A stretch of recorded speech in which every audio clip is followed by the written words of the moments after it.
같이 기도하겠습니다.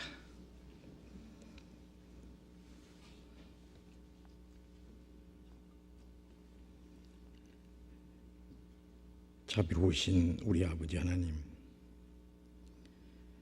우리를 죄와 저주와 영원한 멸망 가운데서 건져주시고 하나님의 거룩한 자녀로 삼으시고 영원한 하나님의 나라에 들어갈 수 있는 그 놀라운 소망을 주신 그 크신 은혜를 위하여 감사와 찬송과 영광을 아버지 하나님께 돌립니다.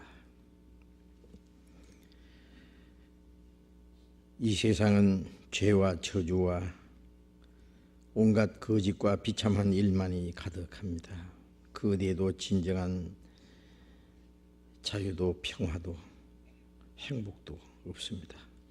그러나 주님께서 우리의 마음속에 참 자유와 평안을 주셨습니다. 주님만이 우리의 소망이시며 영원한 생명이시며 기쁨이 되십니다. 이제 우리의 육체에 남은 때 이 험악한 세상 살아가는 가운데서도 주님이 우리를 버려두지 아니하시고 항상 우리와 함께 계셔서 우리의 연약함을 담당해 주시고 항상 주님 빛 가운데로 진리 가운데로 인도해 주시는 주님 감사합니다. 주님의 피로 구속함을 받은 저희들, 주님의 몸된 교회 안에서 서로 사랑하며 한마음과 한뜻이 되어서 주님을 섬기며 또 주님의 복음을 전할 수 있도록 항상 우리와 함께 하시는 주님, 주님 오시는 그날까지 또 우리가 주님 앞에 서는 그날까지 우리의 모든 일들을 주님이 주장하시고 우리의 발걸음을 지켜 주옵소서. 다시는 이 세상 헛된 것에 마음이 빼앗기지 않고 악한 자의 시험에 넘어지지 않도록 주님이 우리에게 하라고 맡기신 거룩한 역사를 위해서 살아갈 수 있도록 함께해 주옵소서. 이 나라 이 민족에게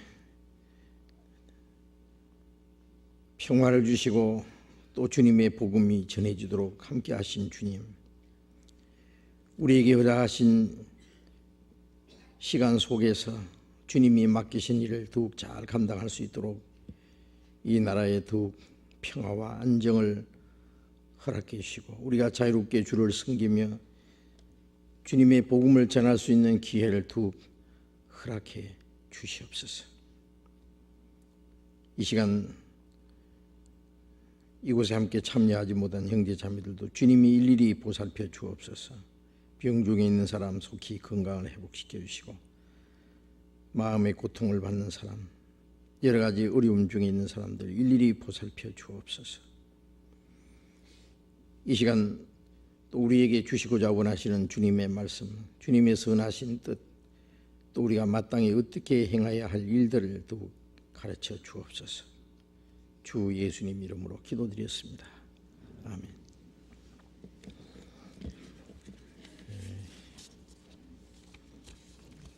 질문 먼저 받겠습니다. 우리 수요일은 신앙생활 중에 또 말씀을 배우는 중에 의문 나는 것도 알고 싶은 것 질문을 하시면은 성경에서 함께 그 답을 찾아보는 그러한 시간을 가지고 있습니다. 그래서 언제든지 질문지를 저 뒤에 내주시면은 답을 드리도록 하겠습니다. 먼저 벌써 주신 질문인데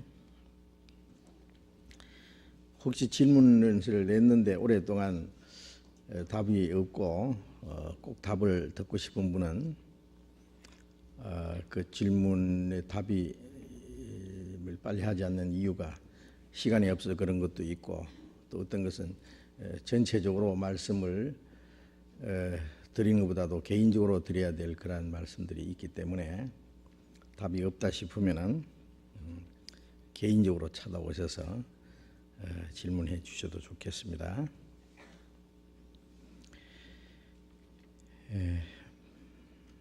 마태복음 13장 31절부터 33절까지 말씀을 보겠습니다.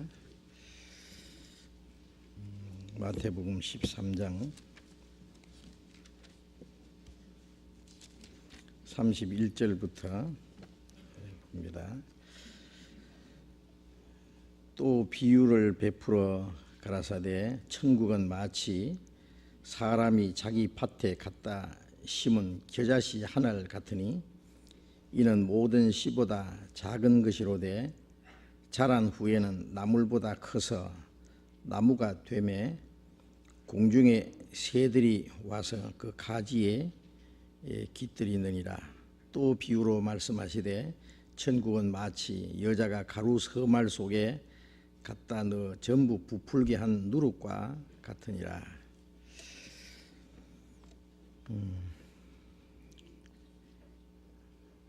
또 누가복음 13장 이 말씀 먼저 봅시다. 누가복음 13장 18절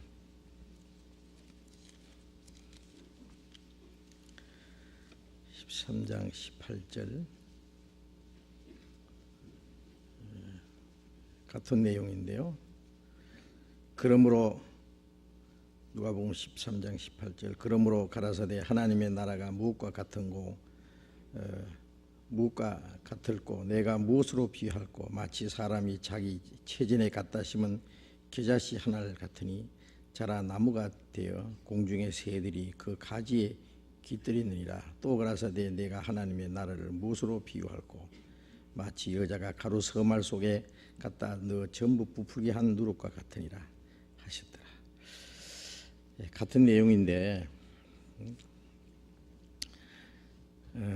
이게 하나님의 나라에 대한 비유를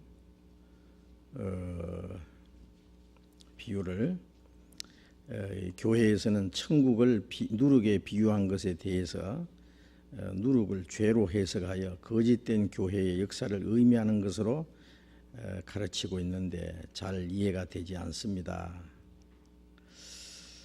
바울은 고린도전서 5장 6절부터 7절 갈라디아서 5장 9절에서처럼 누룩이 퍼지듯이 죄가 퍼진다고 말씀했고 예수님은 누룩을 마태복음 16장에서 교훈, 누가복음 12장 1절에서는 외식을 의미하는 것으로 사용했습니다.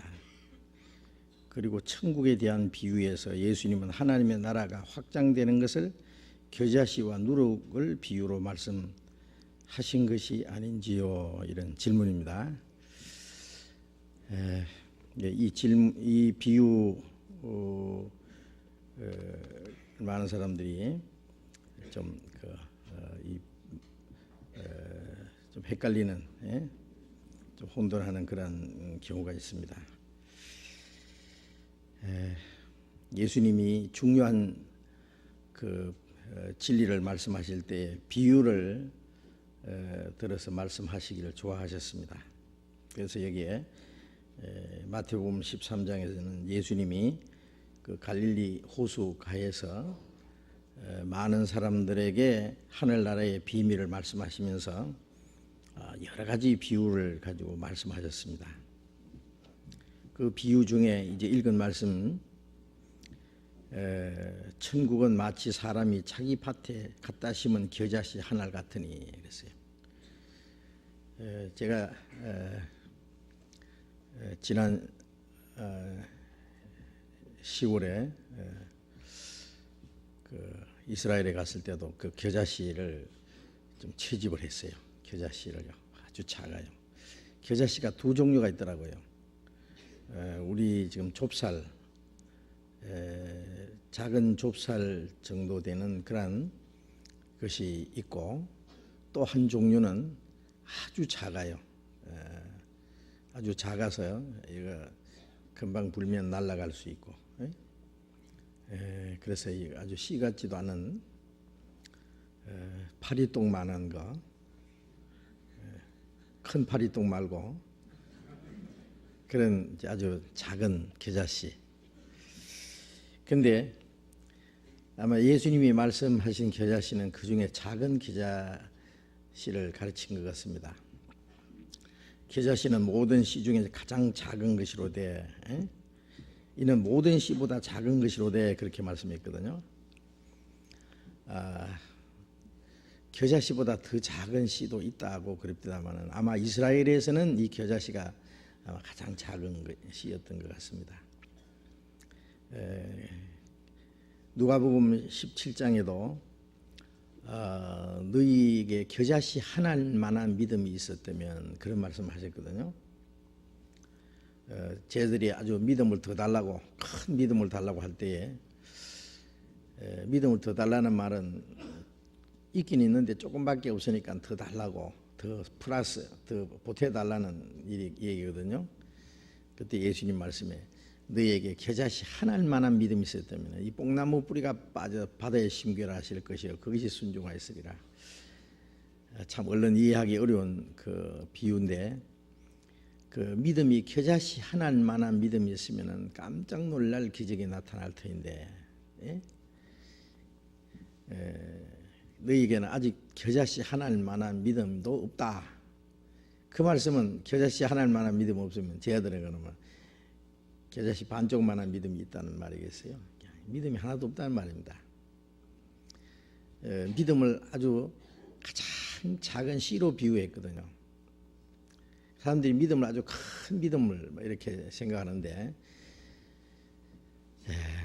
물론 나중에 믿음이 성장하면은 믿음이 큰 믿음도 될 수 있고 아주 굉장한 그런 믿음이 될 수 있을 텐데 그러나 처음 그 믿음은 처음부터 큰 것이 아니라 아주 작은 것부터 시작되는 겁니다. 겨자씨는 아주 작지만은 그 속에 생명이 있어요.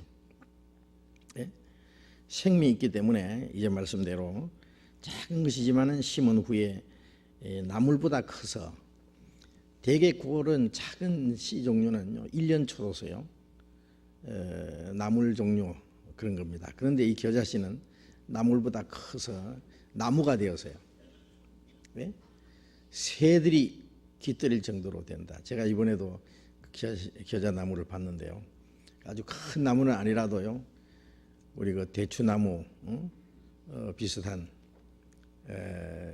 이제 이렇게 크기 나무들이 있는데요. 새들이 충분히 깃들일 만큼 되는 겁니다. 네? 나물 종류는 새가 그게 앉을 수가 없잖아요. 그래서 작은 거지만은 그게 생명이 있기 때문에 그게 싹이 나고 자라서 나무가 된다. 그런 말씀입니다. 그러니까 진정한 믿음은 생명에서부터 시작되는 거예요. 그 생명은 거듭날 때 하나님의 생명을 받을 때 우리가 구원을 받을 때 죄 사함 받는 동시에 새 생명을 받거든요. 그러니까 예수님의 죽음으로 우리 죄가 사해지고 부활하심으로 그 부활의 생명을 우리 안에 심어 주세요. 우리가 구원을 받을 때는 다른 것보다도 예수님의 피로 우리 죄를 영원히 사해 주신 것을 믿습니다.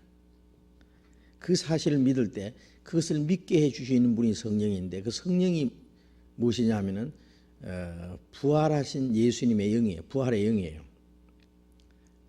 그래서 예수님의 죽음과 부활하심으로 거듭나게 했다고 베드로전서 1장 3절에 그런 말씀이 있는데 죽음으로 죄가 사해졌고 그 죄 사해 주신 거 믿는 사람 속에 부활의 생명을 심어주세요. 그 부활의 영이 성령이세요.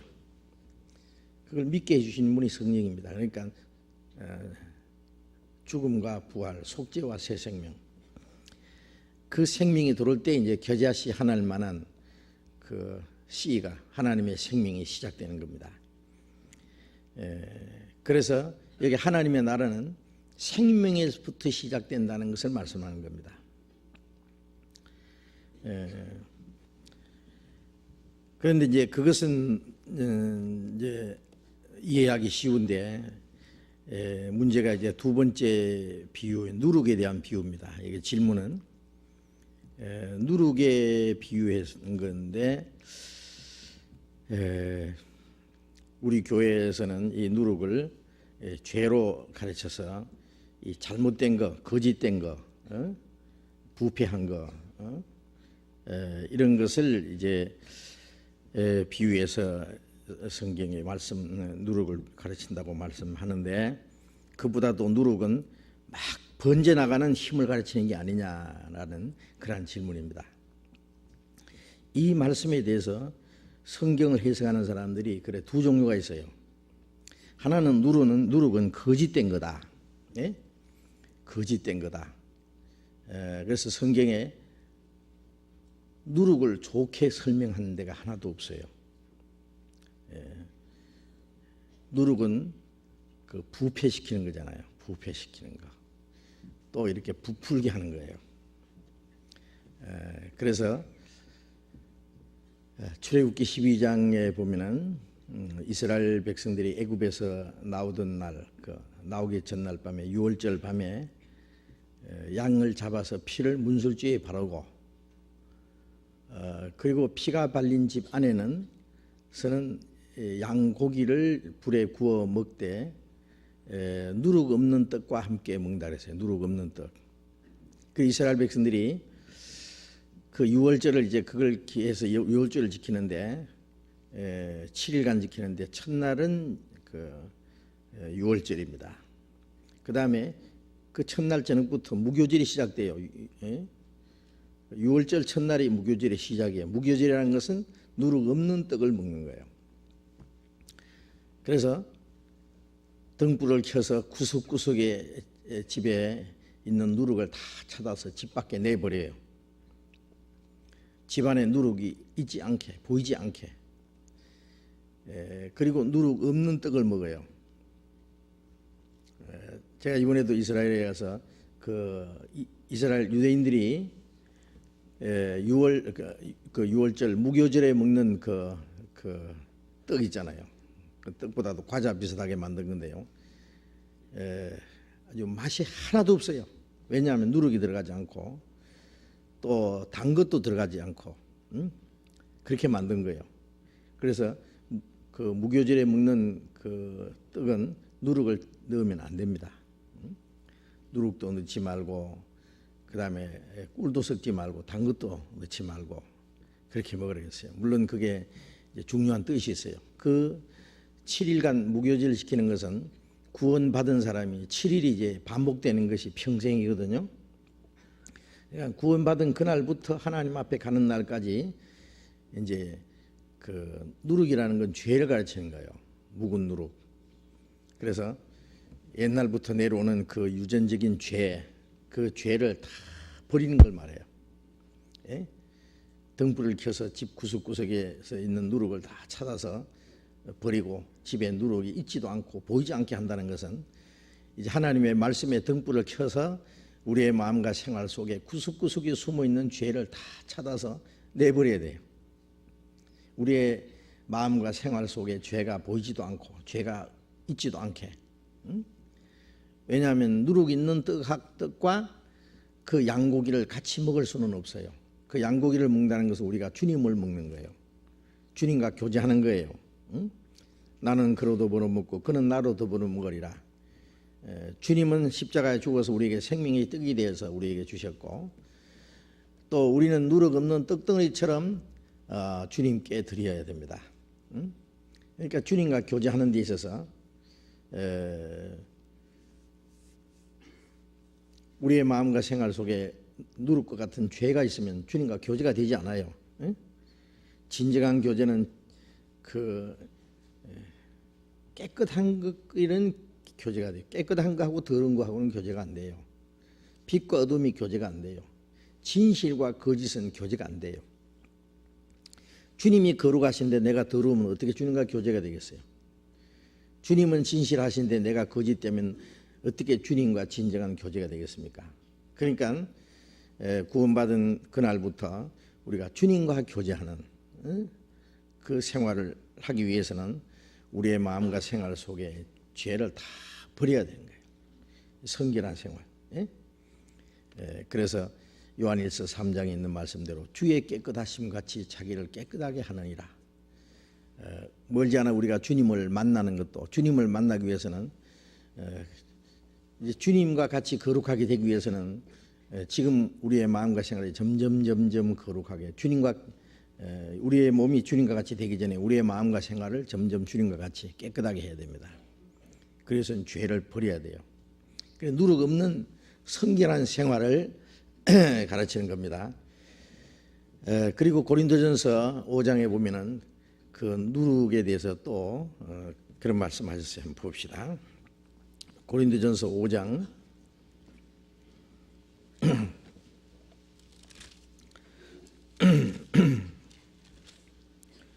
고린도전서 5장 6절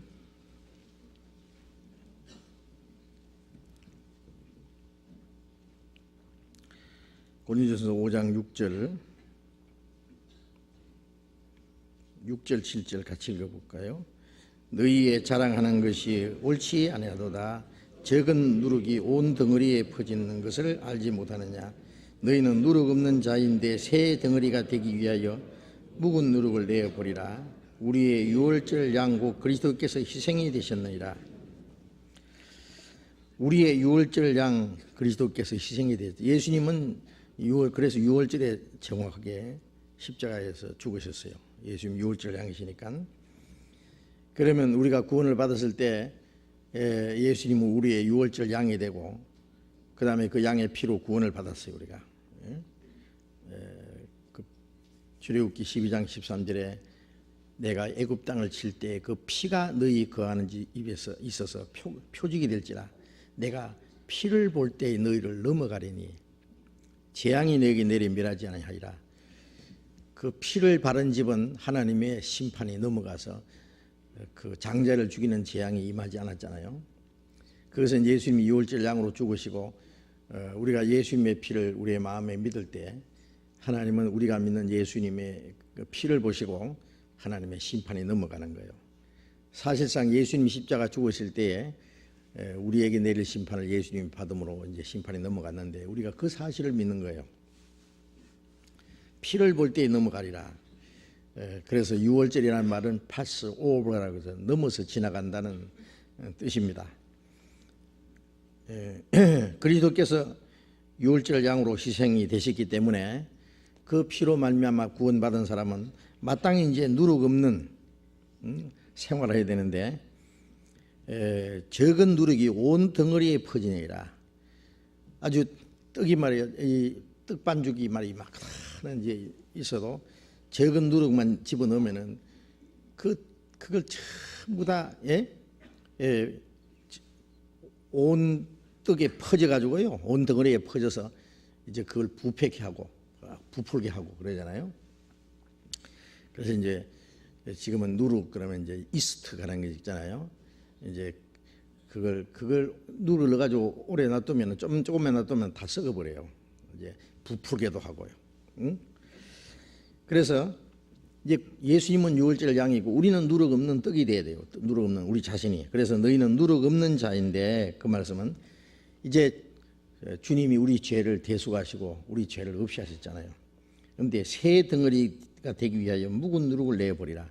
구원받은 사람이 주님 앞에 누룩 없는 새 덩어리가 되기 위해서 묵은 누룩을 내어버리라. 묵은 누룩이라는 것은 아담 때부터 계속 유지해 오는 그 죄, 그 망령된 행실, 그런 죄들을 말합니다. 그것을 내버리라. 내버려야 돼요. 우리 생활 있는 거 다 마음과 생활에서 다 찾아서 내버려야 돼요. 그것이 우리의 마음을 부패케 하고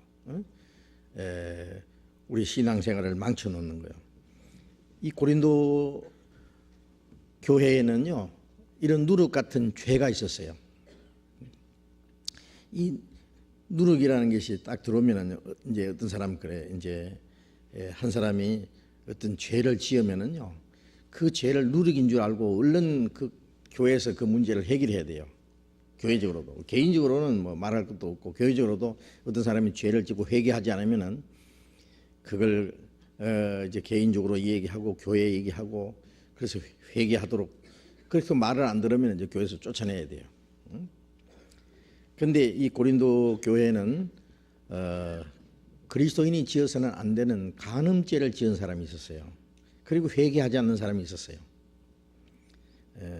그래서 그걸 이제 누룩이라고 설명하는 거예요. 물론 그 죄만이 아니죠. 다른 죄들도 이제 누룩이 될 수 있는데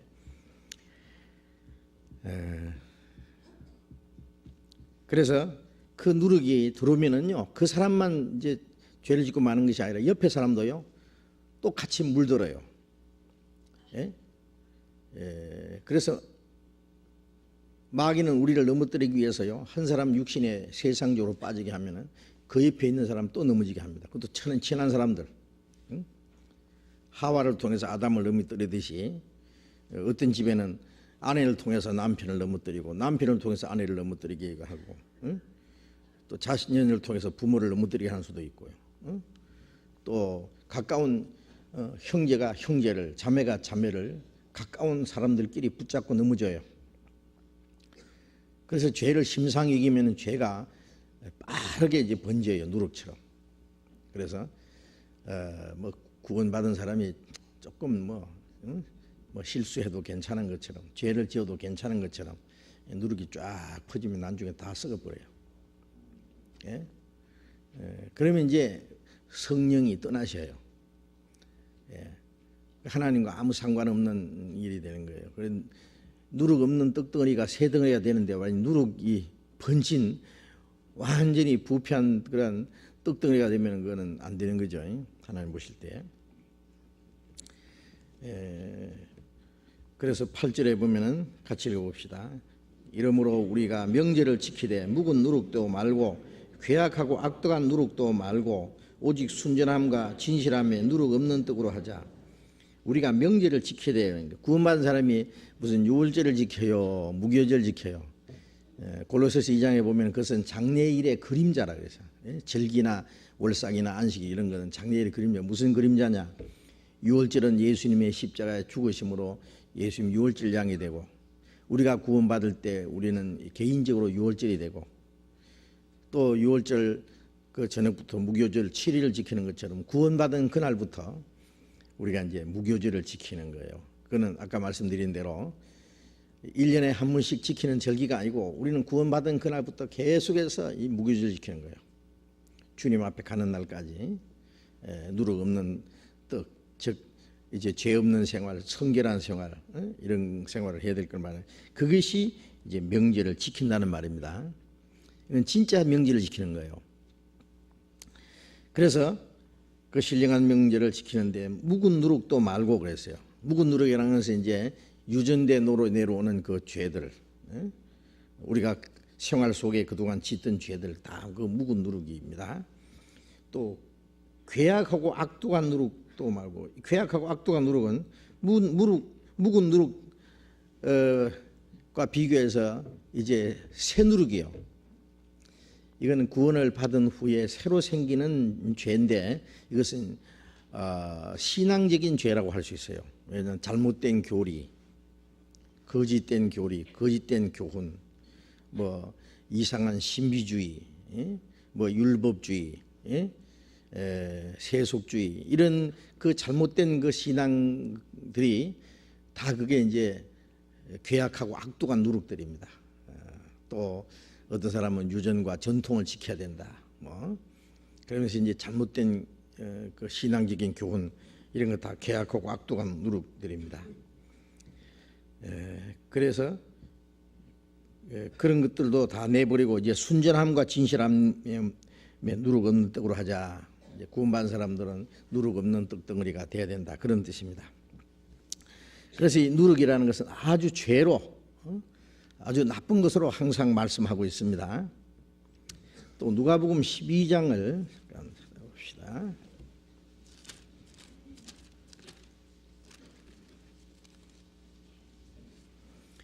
누가복음 12장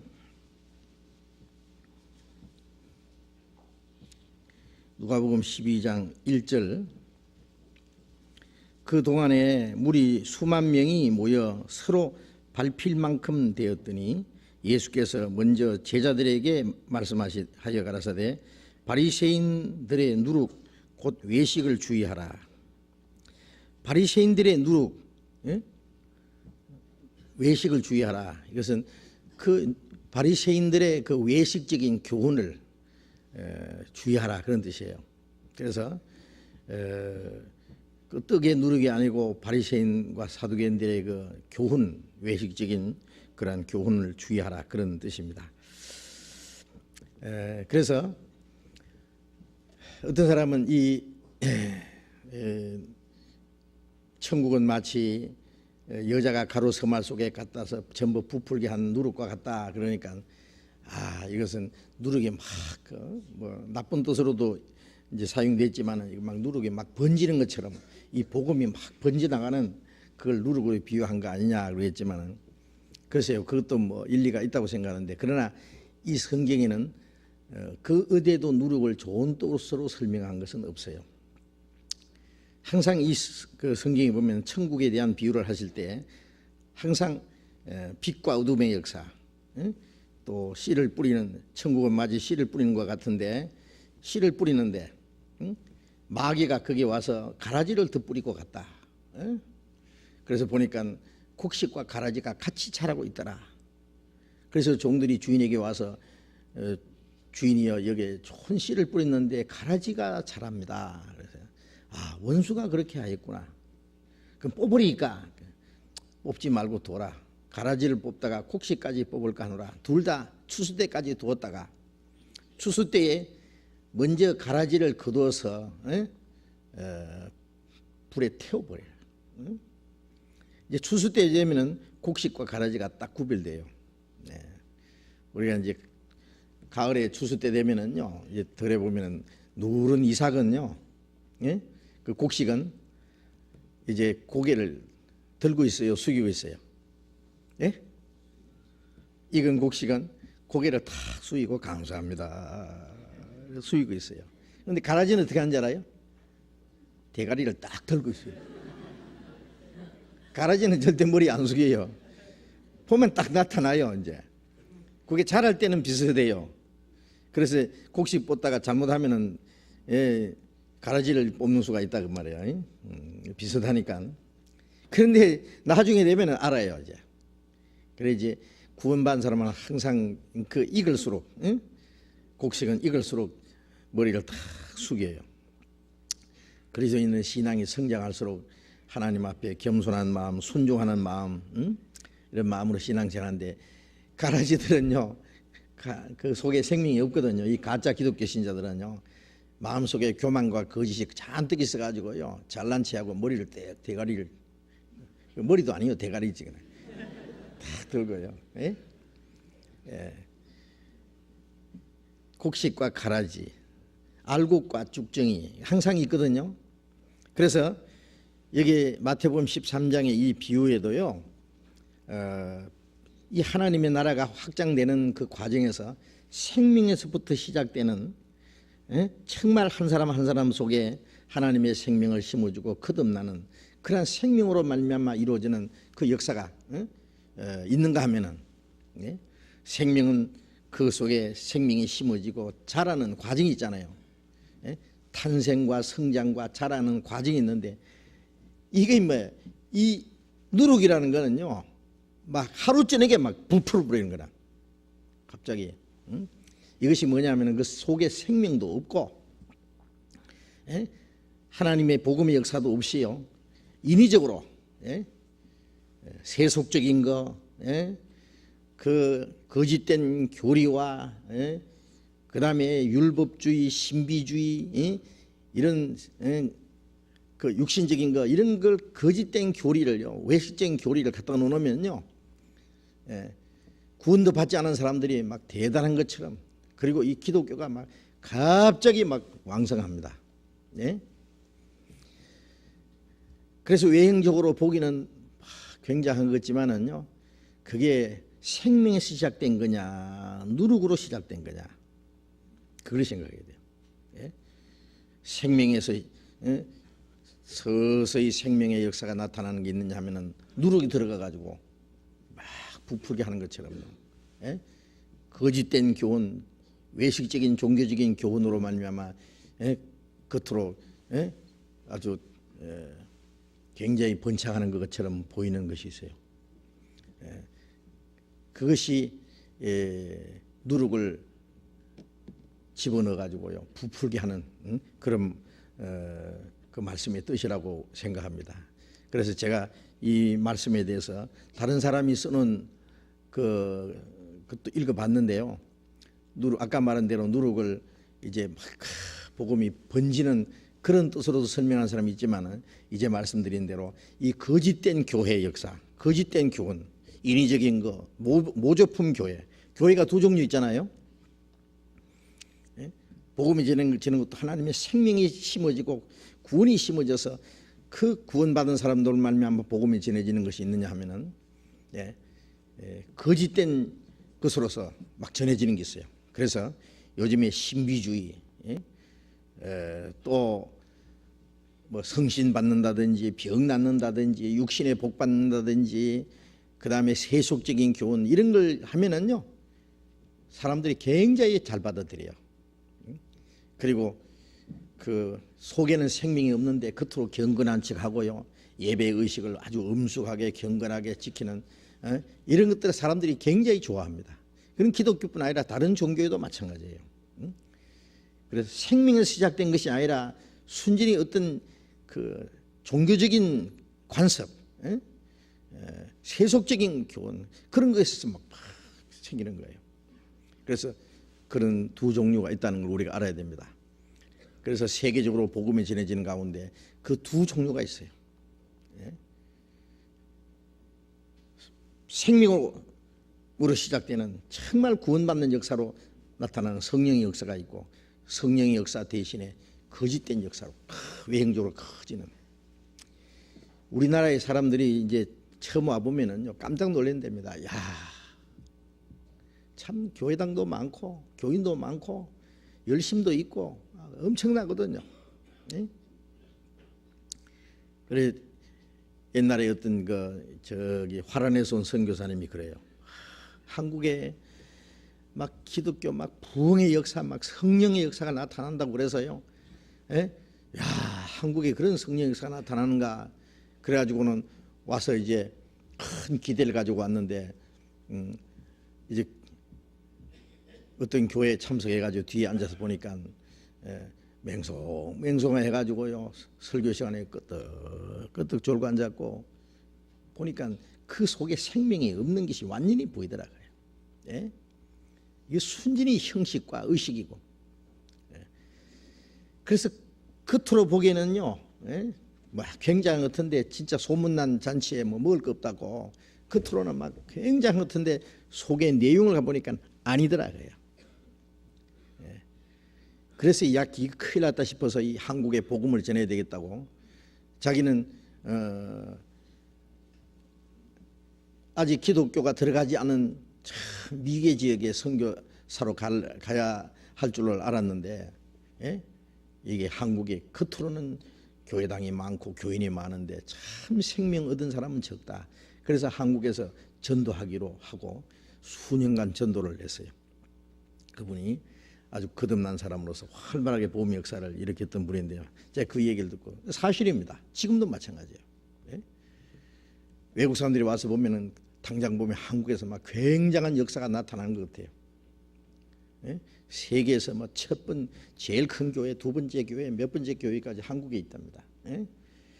자, 겉으로 보기에는 굉장한데 속에 들어가서 보면은 아니 옳시다. 순수한 복음의 역사가 아니에요. 그래서 그 생명으로 시작된 거하고 누룩, 여기 여자는 거짓된 그 교훈을 가진 거짓된 교회를 가르치는 겁니다. 그래서 누룩을 넣어서 부풀게 하는 거짓된 교훈으로 나타나는 역사라는 것을 우리가 알아야 됩니다. 그래서 그렇게 이해하는 복음적인 사람들 많이 있습니다. 저만 그렇게 얘기하는 거 아니에요.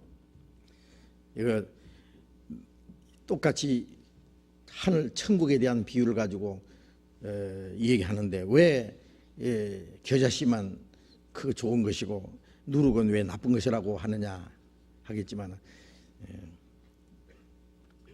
천국에 대한 비유를 말씀하실 때 두 가지로 가지고, 아까 말씀드린 대로 그 앞에 보면 곡식과 가라지, 알곡과 쭉정이 얘기하면서 이게 또 생명으로 시작된 거하고 거짓된 종교 운동하고 그것을 대조적으로 교훈한 말씀이라고 그렇게 믿습니다. 그렇게 이해하시기 바랍니다. 그리고 또 다른 질문 또 한 가지. 에베소서 1장 22절을 봅시다. 에베소서 1장 22절.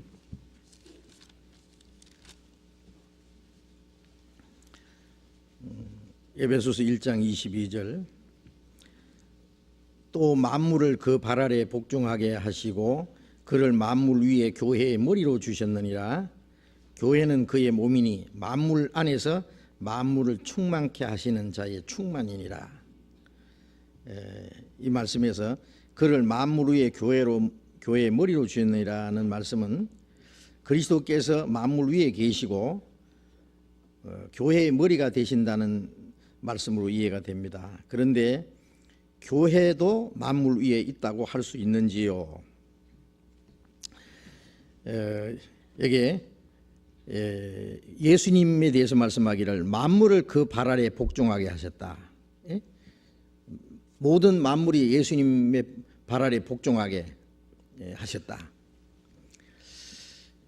그런데 히브리서 1장에 보면은 아직 만물이 주님께 복종하지 않았다 그랬어요. 복종한 걸 보지 못했다. 그런데 주님이 재림하실 때 예수님이 만왕이 되시고 그 다음에 모든 천사들도 그 발 아래 복종하고 만물이 그 발 아래 복종하게 될 거다 그랬어요. 그러니까 만물을 그 발 아래, 만물이라는 것은 모든 피조물들을 가리킵니다. 그 발 아래 복종하게 하셨다. 그리고 그를 만물 위에 교회의 머리로 주셨느니라. 예수님은 만물 위에 계시고 만물, 자기가 만드신 만물에 속하지 않고 만물 위에 계시잖아요. 만물 위에 계시는 동시에 교회의 머리로 주셨다. 예수님은 교회의 머리입니다. 그런데 예수님이 만물 위에 계시고 예수님은 교회의 머리가 되셨다는 말씀은 이해가 되는데 그 교회도 만물 위에 있다고 할 수 있느냐, 그런 말씀입니다. 네? 교회의 머리로 주셨느니라 그러고 23절에는 교회는 그의 몸이니 만물 안에서 만물을 충만케 하시는 자의 충만이라. 예수님은 교회의 머리가 되시고 교회는 예수님의 몸이고, 그리고 예수님은 만물 안에서 만물을 충만케 하시는 분입니다. 주님은 자기의 모든 충만을 만물 안에 주신다. 그 충만을 교회 안에도 주셨습니다. 그런데 예수님은 교회의 머리가 되신데 예수님만 만물 위에 계시고 교회는 만물 아래에 있겠느냐? 예수님이 만물 위에 계시기 때문에 교회도 당연히 예수님과 같이 만물 위에 있습니다. 교회 위치가, 예? 어떤 사람이 결혼을 했는데 남편이 임금이 되면은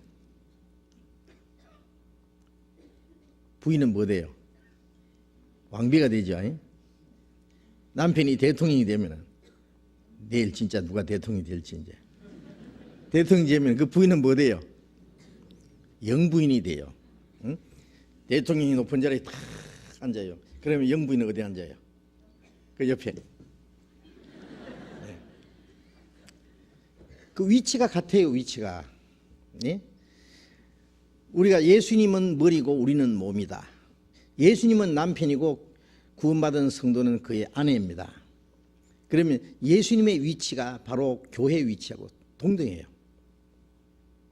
진짜 놀라운 겁니다. 사실은 이 말씀은 예수님이 만물 위에 계신다는 건 두 말 하면 잔소리죠. 예? 만물을 창조하시고 만물을 다스리시고 만물 위에 계신 분입니다. 그건 너무나 당연한 겁니다. 그런데 이 말씀은 사실은 예수님의 위치를 설명하기 위한 게 아니라 예수님이 높은 만큼 그리스도의 몸된 교회의 위치가 높다는 것을 설명하기 위해서 하는 말이에요. 그래서 에베소서 1장 20절을 같이 또 읽어봅시다. 그 능력이 그리스도 안에서 역사하사 죽은 자 가운데서 다시 살리시고 하늘에서 자기의 오른편에 앉히사. 그 하나님의 능력이 그리스도 안에서 역사하시고 죽은 자들 가운데서 그리스도를 다시 살리시고 하늘에서 자기 하나님의 우편에 오른편에 앉히사 그랬잖아요. 자, 예수님은 이 세상에 오셨다가 죽으시고 부활하시고 성천하셔서 하나님 우편에 앉아 계시죠. 그런데 예수님의 위치입니다.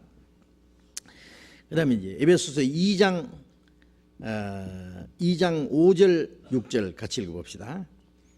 허물로 죽은 우리를 그리스도와 함께 살리셨고 너희가 그 은혜로 구원을 얻은 것이라. 또 함께 일으키사 그리스도 예수 안에서 함께 하늘에 앉히시니. 자, 여기 구원받은 사람은 허물로 죽은 우리를 그리스도와 함께 살리셨고, 예수님만 살리느냐? 우리도 살리셨다 그거예요. 또 6절에 또 함께 일으키사, 함께 살리셨고 함께 일으키사 그리스도 예수 안에서 함께 어떻게 하늘에 앉히셨다. 함께 살리시고 함께 일으키시고 그리스도 예수 안에서 예수님과 함께 하늘에 앉히셨습니다. 구원받은 사람들도 예수님과 함께 하늘에 앉아 있는 거예요. 나는 이 의자에 앉아 있는데, 어떤 사람 대통령 당선되면 그 사람 대통령 자리에 앉았다 그러잖아요. 아무개는 국무총리 자리에 앉았단다. 아무개는 뭐 장관 자리에 앉았단다 그러잖아요. 그 자리라는 것은 영광을 가르치는 거예요. 영광, 위를 가르치는 거예요. 예수님도 하나님 보좌 우편에 그 영광의 자리입니다. 오른쪽, 왼쪽은 항상 능력, 영광의 자리, 그 오른쪽이에요. 그래서 예수님도 하나님 보좌 우편에 앉으셨고, 구원받은 사람도 예수님과 함께 하늘에 앉히셨습니다. 그 영광의 자리에. 그 예수님의 위치하고 우리 위치하고 같아요. 자, 우리가 몸은 땅에 있지만은 우리의 위치는 어디에 있어요? 예수님과 함께 하늘에 앉혀 있어요. 천사들은 그 자리에 못 앉는 자리입니다. 천사는 그리스도의 신부가 될 수 없어요. 천사는 하나님의 아들이 될 수 없어요. 욥기에 천사를 하나님의 아들이라고 잠깐 말하는 것은요, 우리가 예수 그리스도로 말미암아 하나님의 아들 된 거하고는 완전히 달라요. 그거는 천사를 하나님의 아들이라고 말한 것은 그 하나님과 같이 신령한 존재로 창조했다, 그런 의미예요. 그리고 우리가 하나님의 아들이라는 것은 아들의 영을 받았기 때문에. 예수님은 천사를 위해서 죽지 않았습니다. 천사는 죄지면은 구원받을 기회가 없어요. 그대로의 끝이에요. 하나님은 천사를 위해서 자기 독생자를 희생하지 않아요. 천사는 그리스도의 신부가 될 수 없어요. 천사는 하나님의 영광의 보좌 우편에 앉을 수 없어요. 우리는 그 자리에 앉혀요. 그러니까 우리의 위치가 천사보다 훨씬 높습니다. 아니, 예수님과 동등한 위치입니다. 그러니까 우리의 영적 위치는 예수님과 같이 하나님 우편에 영광스러운 자리에 만물보다 그 위에 우리를 앉히십니다. 히브리서 1장을 또 잠깐 봅시다. 히브리서 1장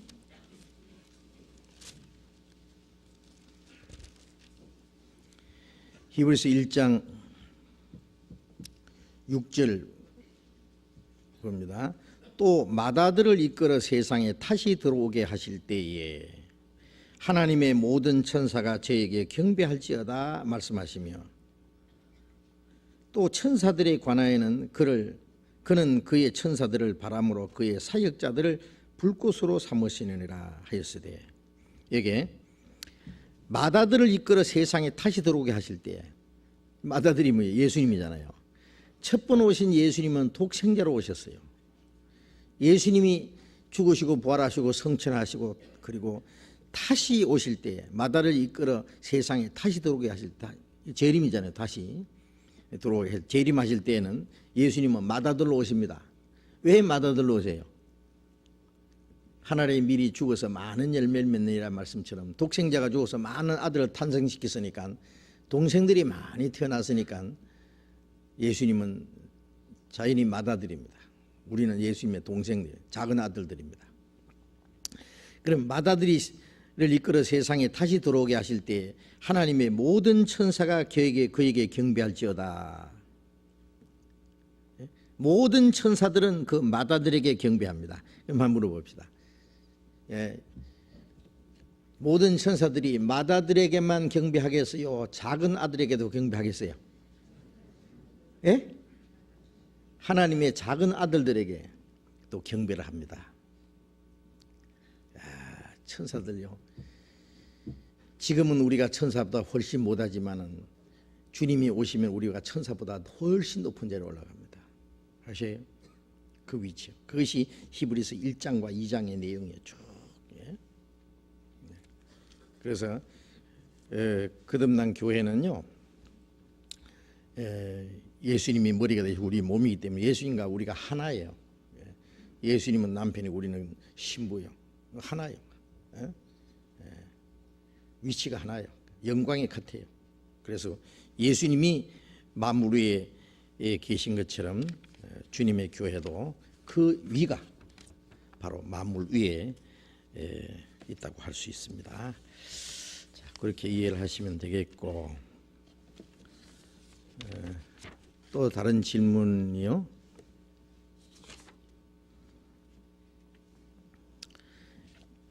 역대상 5장 1절 보겠습니다. 역대상 5장 구약성경 615페이지입니다.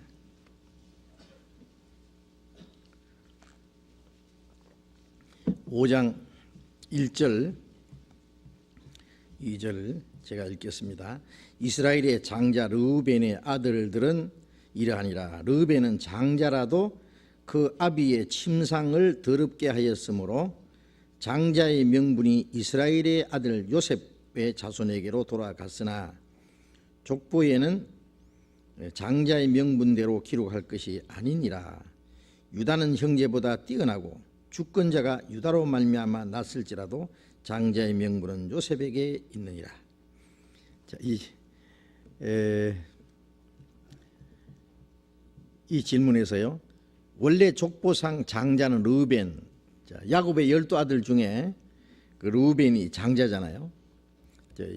이스라엘의 장자, 야곱의 이름을 하나님 이스라엘이라고 주셨잖아요. 그래서 그 이스라엘의 12아들 중에 르우벤이 장자입니다. 그런데 장자인데 그 장자의 명분이 이스라엘의 아들 요셉에게, 11째 요셉에게 돌아갔어요. 명분이라는 것은 그게 돌아갈 기업이에요. 축복이. 예? 장자의 축복이 첫 아들에게 주어질 그 기업이 11째 아들 요셉에게 돌아갔다. 왜 그랬냐? 그 아비의 침상을 더럽게 하였으므로 했어요. 이 12아들의 그 어머니가, 그 12아들이 다 이복 형제들입니다. 그런데 그 어머니가 몇 어머니예요? 예? 아시는 분? 넷이죠, 넷이. 예? 뭐 아내를 얻고 싶어서 얻은 건 아니에요. 그 야곱을 욕하지 마세요. 어쩌다 그렇게 됐어요. 근데 참 그 창세기 보면 재미있게 됐어요. 그 야곱이 형 에서에게 돌아갈 축복을, 이제 장자 축복을 뺏었잖아요. 그래서 형이 이제 에서가 죽이려니까 야곱이 도망갔어요. 그 어머니가 이제 외삼촌 집으로요. 바단 아람에 있는 그 라반의 외삼촌 라반의 집에 이제 피란을 보냈어요. 집에 있으니까 형 있으면 형한테 맞아 죽을 테니까요. 그래 이제 그게 갔는데 그 라반이 그랬어요. 그 라반의 그 딸 중에 두 딸이 있었어요. 그 큰 딸 이름이 레아고 작은 딸 이름이 라헬이었어요. 근데 이제 라헬이 아주 그 상냥하고 좀 생기기도 예쁘게 생기고 이제 그랬던 것 같아요. 그러니까 이 야곱이 그 둘째 딸 라헬을 사랑했어요. 예? 예. 그래서 그 외삼촌이 말하기를 그래, 좋다.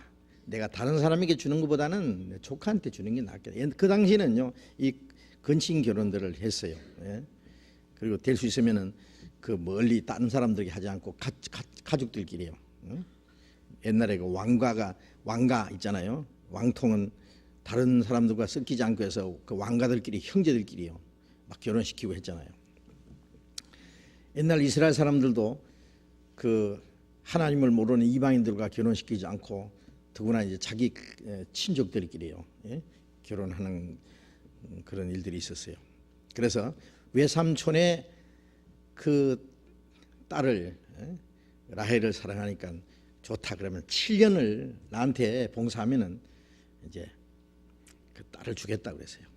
그래 이제 7년 동안 열심히 일을 했어요. 그 라헬을 자기 아내로 삼기 위해서. 그런데 연애를 함으로써 7년이 하루는 아니지만 며칠같이 그렇게 빨리 지나갔다 그랬어요. 성경에 보면은 그 연애를 하니까요 얼마나 그날만 기다린 거예요. 이제 7년이 되니까 결혼식을 다 올렸어요.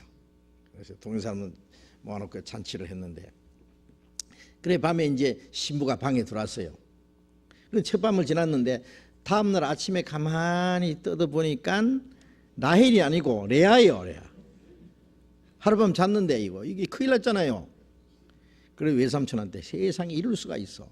내가 라헬을 달라고 했지. 내 좀 못난 이 레아를 달라고 했어. 그러니까 이거는 우리 동네에 우리 여기 관셉이 동생을 먼저 시집 보내는 수는 없다. 그래서 할 수 없이 은혜를 그런 거니까 참 이해를 해라. 그런데 동생도 같이 줄게. 그 대신에 또 7년을 살아야 된다. 요 외삼촌이요. 이거 야곱도 깨가 많지만 외삼촌이 깨가 더 많아요. 완전히 이 외삼촌한테 둘린 거예요. 그래서 14년을 그 집에서 그 두 딸을 위해서 그게 열심히 일했잖아요. 물론 이제 나중에 그보다 더 이제 오랫동안 외삼촌 밑에서 그 외삼촌이 양을 치셨습니다만 그래서 이제 언니하고 동생이요 한 남편을 섬기게 된 거예요. 이 두 언니와 동생이 막 그러니까 서로 남편에게 사랑을 받으려고 막 그런데 어떻게 경쟁을 했냐면요 아들 낳기 경쟁하는 거예요. 근데 레아는 아들을 쑥쑥 잘 낳는데 이 라헬이 못 낳는 거예요. 그러니까 라헬이 좋다. 자기 몸종을 줬어요. 내가 아이를 못 낳으니까 이 내 종 있잖아요. 이 몸종이 있거든요. 아시죠? 그걸 이제 남편에게 주었어요. 아브라함에게 그 첩으로 그 하가리를 준 것과 똑같은 거예요. 거기서 이제 아들을 낳았어요. 그러니까 이제 레아 자기가 낳지 못했지만은 그 몸종을 통해서 낳으니까 그 자기 아들이.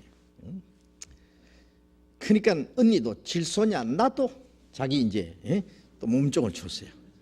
그래서 아들 낳기 경쟁을 하다가 12이나 낳았어요. 그런데 라헬은 11째 12째 아들을 낳고는 그만 죽었어요. 그 11째 아들 요셉이 애굽의 형들의 미움받아서 팔려가서 애굽의 총리 대신이 되고 이스라엘 민족을 그 흉년에서 7년 흉년에서 구원하는 일을 했잖아요.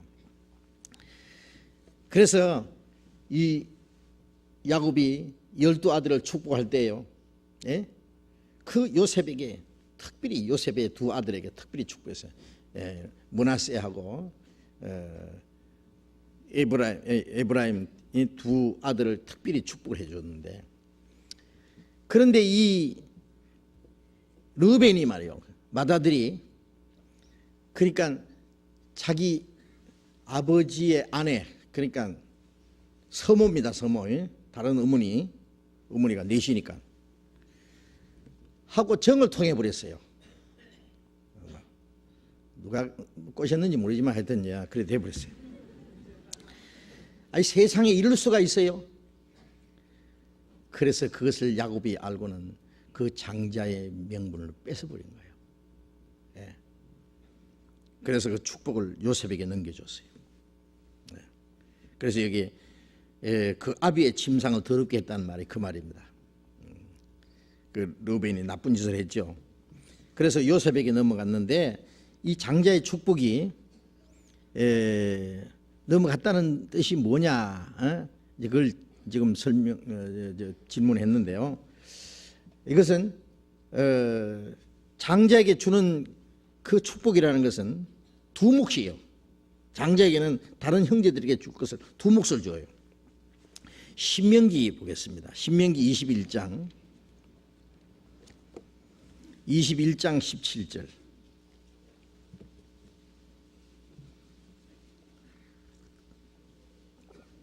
신명기 21장 17절. 반드시 그 미움을 받는 자의 아들을 장자로 인정하여, 미움을 받더라도 장자는 장자다 그 말이에요. 인정하여 자기의 소유에서 그에게 두 몫을 줄 것이니 그는 자기의 기력의 시작이라 장자의 권리가 그에게 있음이라. 장자는, 장자의 기업이라는 것은 자기 이제 소유가 있는데 아들들에게 쭉 소유를 나눠주는데 장자에게는 두 몫을 줘요. 배나 주는 거예요. 응? 그게 장자의 권리예요. 예. 그러면 이제 르벤이 두 몫을 받아야 되는데 그것을 요셉에게 줬다는 것은 요셉의 두 아들에게 준 거예요. 창세기 48장을 보겠습니다. 창세기 48장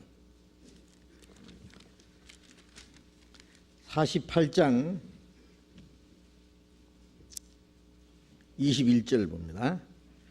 이스라엘이 요셉에게 또 이르되 나는 죽으나 하나님이 너희와 함께 계시사 너희를 인도하여 너희 조상의 땅으로 돌아가게 하시려니와 내가 네게 네 형제보다 일부분을 더 주었나니 이는 내가 내 칼과 활로 아무리 족속의 손에서 빼앗은 것이니라.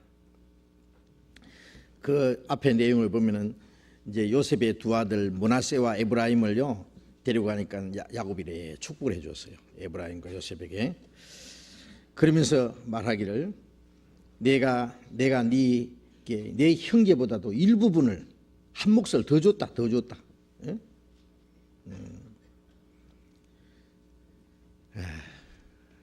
그래서 장자의 축복을 이 요셉의 아들 그 므낫세와 에브라임에게 준 겁니다. 그래서 실제 이스라엘 민족이 가나안 땅에 들어갔을 때요,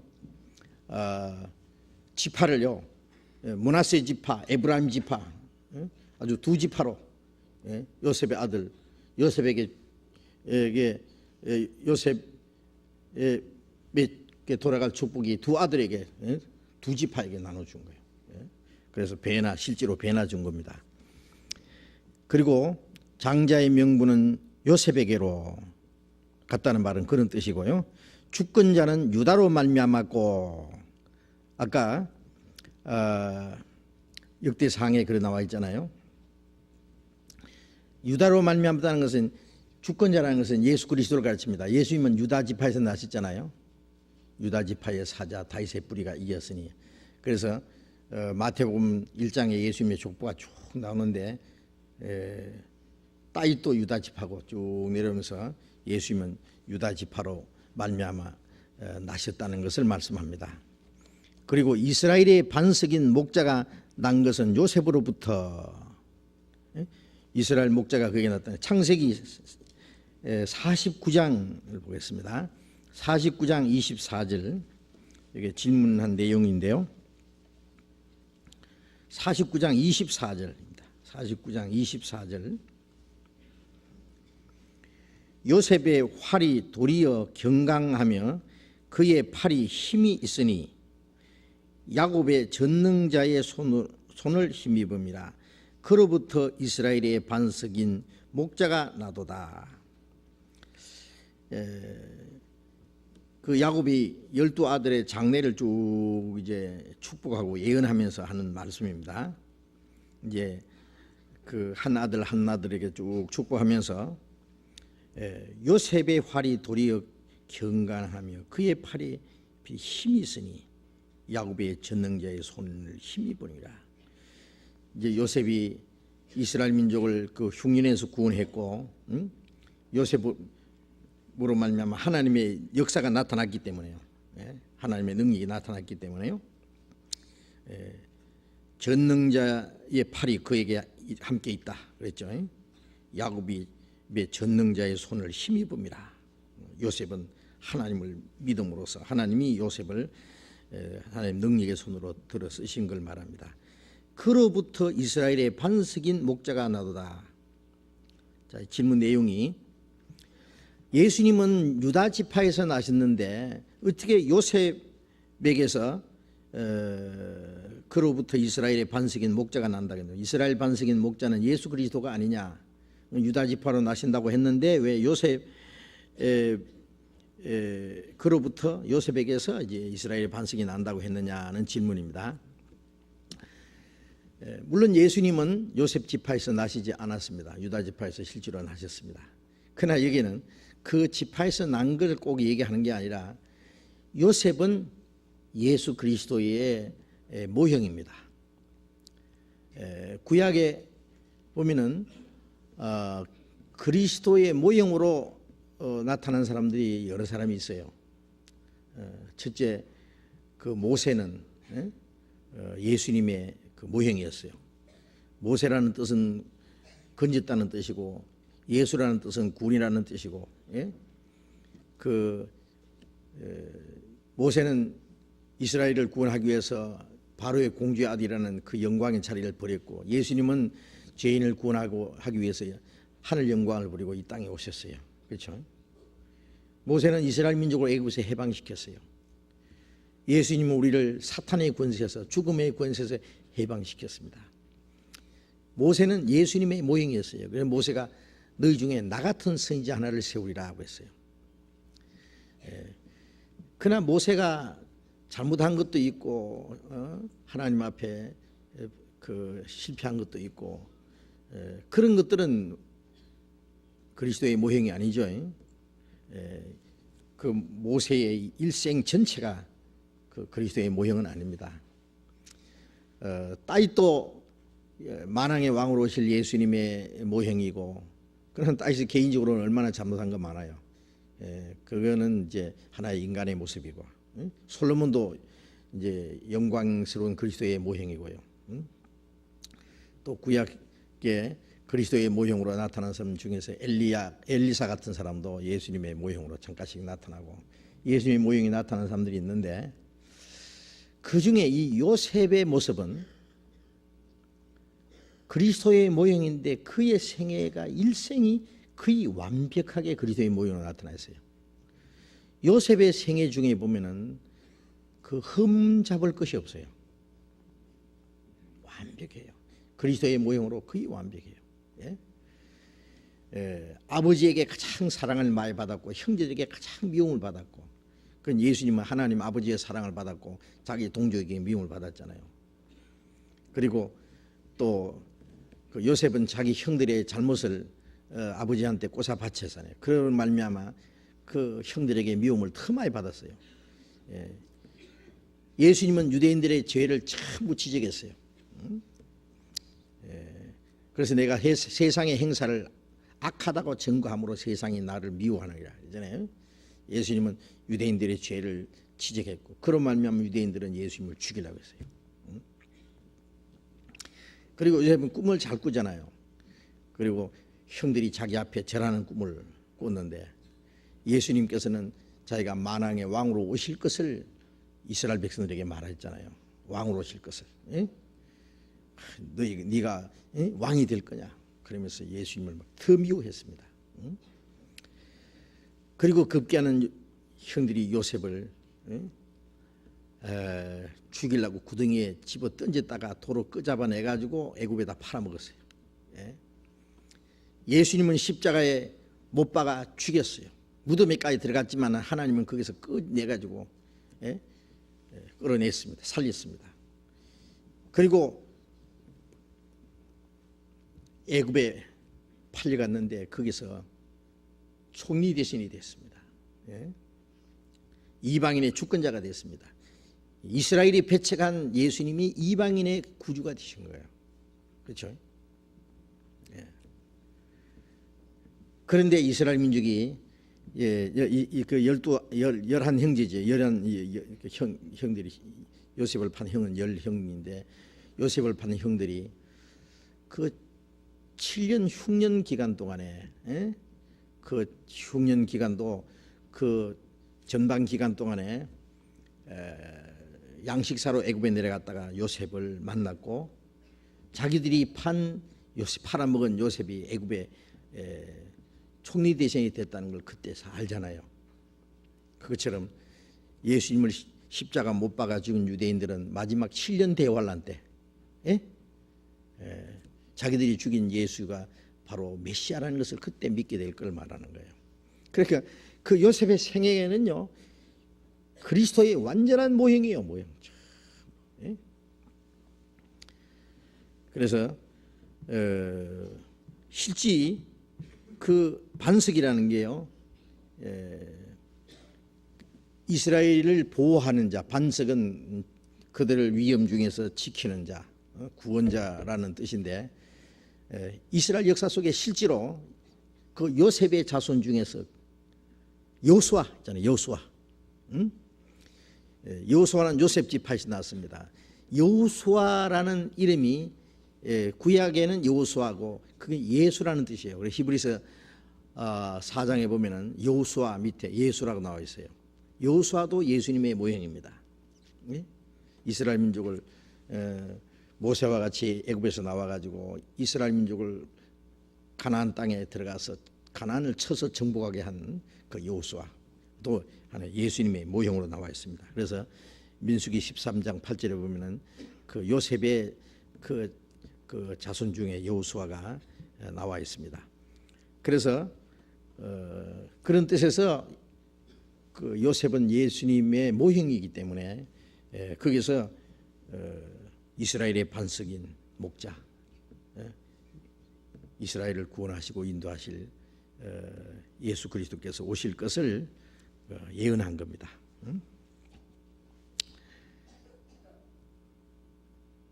이제 질문 다 했는데 목사님께서 몇 말씀만 주시면 간단히 정리가 될 것 같습니다. 어떻게 간단히 정리가 됐는지 모르겠습니다. 이건 질문 다 끝났고 한 가지 또 질문 더 있는데 한 가지가 아니라 두 가지 있어요. 질문드립니다. 히브리서 4장 11절 한번 봅시다. 히브리서 4장 11절.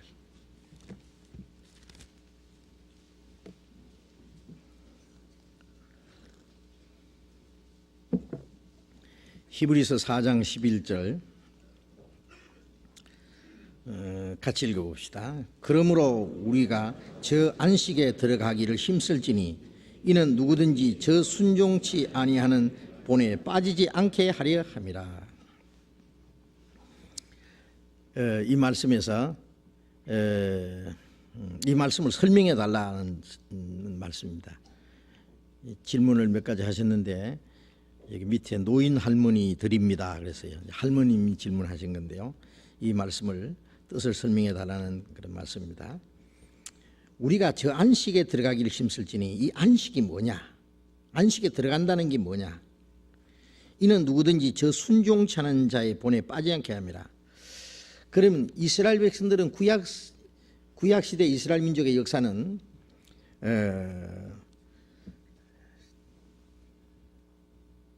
장차 예수 그리스도로 말미암아 예수님을 믿음으로 받아들일 사람하고 예수님을 배척할 사람들의 그 어떤 그 모형으로 본으로 보여준 겁니다. 특별히 이스라엘 민족이 불순종해서 그들이 하나님 앞에 형벌을 받고 하나님이 약속하신 가나안 땅에 들어가지 못하고 한 그것들은 불순종하는 자들이 받을 본을 미리 보여준 거예요. 그래서 그것을 얘기하는 건데요. 3장 18절을 보면은 히브리서 3장 18절에 또 하나님이 누구에게 맹세하사 그의 안식에 들어오지 못하리라 하셨느뇨. 곧 순종치 아니하던 자들에게가 아니냐. 이로 보건대 저희가 믿지 아니함으로 능히 들어가지 못한 것이라. 여기 들어가지 못했다는 건 가나안 땅에 못 들어간 걸 말해요. 가나안 땅에. 그래서 그 17절에는 그 40년 동안에 하나님이 그 이스라엘 민족의 광야에서 진노하셔가지고 그들이 하나님 앞에 범죄해서 시체가 광야에서 엎드려졌다. 엎드린 자에게 하나님이 진노하셨다. 그래서 그들이 안식에 들어오지 못하리라 그랬어요. 그 안식이라는 건 가나안 땅이에요. 이스라엘 민족의 애굽에서 종살이하고요, 애굽 바로 왕을 섬기고 그 채찍을 맞으면서요 그 종로로 했는데 거기서 하나님이 건져냈잖아요. 홍해를 통과하고 이제 그 40년 광야 생활도 피곤하죠. 그러나 하나님이 낮에는 구름 기둥 밤에는 불 기둥으로 그들을 인도하셨어요. 그들을 애굽에서 건져내신 것은 가나안 땅을 주시기 위해서예요. 이스라엘 민족이 애굽에서 나와서 광야를 통과해서 가나안 땅에 들어간 것은 우리를 세상에서 죄에서 마귀의 권세에서 예수 그리스도로 말미암아 우리를 구원해서 40년 광야 생활은 이 교회 생활입니다. 그래서 사도행전 7장에는 그 이스라엘 민족의 광야의 생활을 광야 교회라고 했어요. 구약에는 교회라는 말이 없어요. 교회라는 말은 빼낸 무리, 구별된 무리예요. 그래서 애굽에서 그들을 빼내서 구별해서 광야에서 하는 그 하나님이 같이 계시는 무리, 그 무리, 교회라는 건 에클레시아란 말은 구별된 무리입니다. 거듭난 성도들의 무리. 그들은 가나안 땅을 해석하고 있어요. 가나안 땅은 천국의 그림자예요. 죄악에서 구원해서 하나님이 우리를 인도해서 장차 천국에로 이제 우리를 인도하실 것을 가르치잖아요. 그 모형인데, 근데 이스라엘 백성들이 그 가나안 땅에 들어가지 못하고 광야에서 엎드려져 죽었다. 그들이 순종시 아니함으로 들어가지 못했다. 이로 보건대 저희가 믿지 아니함으로 능히 들어가지 못한 것이라. 순종치 않은 것은 믿지 않은 거예요. 그래서 이스라엘 백성들이 모세를 그 거역하는 이스라엘 백성들이요, 그 가나안 땅이라는 게 어딘지 모르겠다. 도대체가 우리를 고생시키려고 데리고 왔느냐. 그리고 가나안 땅을 정탐을 하긴 했는데 좋기는 좋은데 거기는 거인들이 말이에요. 막 진을 치고 사는데 우리는 그 옆에 가니까 메뚜기 새끼 같더라. 가면 다 죽는다. 이제라도 우리는 애굽으로 돌아가자. 거기서 종로를 하더라도 애굽에서 그래 살던 때가 낫다. 그러면서 애굽으로 돌아가는 운동한 거예요. 그래서 하나님의 약속을 믿지 않았습니다. 그래서 시편에 보면 그들이 낙토를 멸시했다 그랬어요. 하나님이 그들에게 주신 그 젖과 꿀이 흐르는 가나안 낙토를 멸시하고 그 종로를 하던 애굽을 또 그리워했어요. 종로를 하더라도 거기서 고기 국물이라도 얻어먹고 파와 부추와 마늘도 먹고 그때가 그걸 그립다 그러면서요 돌아가려고 그래. 가나안 그들이 애굽에 돌아가지 한 사람도 못 들어가고 가나안 땅에도 못 들어가고 다 죽여버렸어요. 남자 숫자가 장거리를 걸어갈 수 있는 남자 숫자가 약 60만 명. 그런데 그 중에 여호수아와 갈렙 두 사람만 가나안 땅에 들어가고 나머지 59만 9,998명은 광야에서 엎드려서 죽었어요. 왜 못 들어갔느냐? 믿지 않아서 못 들어갔다. 이건 뭘 말하느냐? 이것도 오해하지 마세요. 예수님의 피로 구원받았어도 이제 천국 못 갈 사람이 많다. 그런 얘기 아닙니다. 이스라엘 민족을 애굽에서 구원한 것은 예수님이 우리를 구원하는 것에 대한 모형이지 진짜 이스라엘 민족의 구원은 아닙니다. 애굽에서는 나왔지만은 그들 하나님을 믿지 못하고 모세도 믿지 못하고 하나님의 약속도 믿지 못했어요. 거듭난 사람이 그걸 믿지 못하는 사람이 어디 있어요? 그러니까 우리 구원받은 사람하고 달라요. 구원받았어도 천국 못 가는 사람이 있다, 그런 얘기 안 해요. 거듭난 사람은 한 사람도 지옥 갈 사람 없어요. 그걸 알아야 돼요. 여기에 광야에서 엎드려져 죽은 사람들은 근본적으로 믿지 않은 사람들이에요. 하나님의 약속을 믿지 않은 사람들, 믿지 아니함으로 그들이 안식에 들어가지 못했다. 그래서 4장 1절에 보면 그러므로 우리는 두려워할지니 그의 안식에 들어갈 약속이 남아 있을지라도 너희 중에 혹 미치지 못할 자가 있을까 두려워합니다. 자, 우리는 두려워할지니, 자, 이제 우리는 그라는 것은 이제 신약 시대에 있는 우리입니다. 특별히 여기 우리라는 말은 히브리인 입장에서입니다. 첫째는 이 히브리서는 히브리인들을 위해서 기록한 거예요. 처음 히브리인이라는 것은 이스라엘 민족을 가르치는 겁니다. 그래서 구약 성경에 그들의 역사를 얘기하면서 이건 예수 그리스도로 말미암아 우리를 구원하실 것의 약속인데, 우리는 두려워할지니, 이스라엘 민족이 하나님이 약속하신 가나안의 안식에 들어가지 못한 것처럼 그의 안식에 들어갈 약속이 남아 있을지라도, 가나안에 들어가도 그 가나안도 진짜 천국은 아니었고 진짜 안식은 아니었잖아요. 그렇잖아요. 천국의 모형이 있지 그 천국은 아니었고 또 안식도 아니었어요. 그럼 진짜 안식은 뭐냐? 진짜 안식에 들어갈 약속이 아직 남아있다. 그의 안식에 들어갈 약속이, 그 안식이 뭐예요? 그 안식이 두 가지가 있습니다. 우리 영혼이 구원받는 게 안식이에요. 예수님이 수고하고 무거운 짐 지는 자라 다 오라 내가 너희를 쉬게 하리라. 마태복음 11장 28절입니까? 그게 죄짐을 짊어지고 무거운 율법에 짊어지고 수고하고 괴로워하는 사람들 다 오라 내가 너희를 쉬게 하리라. 주님이 우리 영혼의 안식이에요. 그래서 우리가 예수님이 다 이루었다 하는 그 안에 그것을 믿을 때 우리의 영혼의 안식이 이루어지잖아요. 하나님이 엿새 동안에 만물을 다 창조하시고, 그래서 창세기 2장 1절에 보면 천지와 만물이 다 이루니라. 하나님이 지으신 일이 일곱째 날에 이를 때에 마치시니 하나님이 지으시던 일이 마침으로 그날에 하나님이 안식하시니라. 하나님이 일곱째 날은 왜 생기냐면요, 하나님이 일을 하다가 피곤해서 쉰 게 아니죠. 일이 끝났기 때문에 쉰 거예요. 무슨 일이? 창조 역사가 끝났기 때문에 쉬신 거예요. 사람은 엿새째 마지막에 창조됐어요.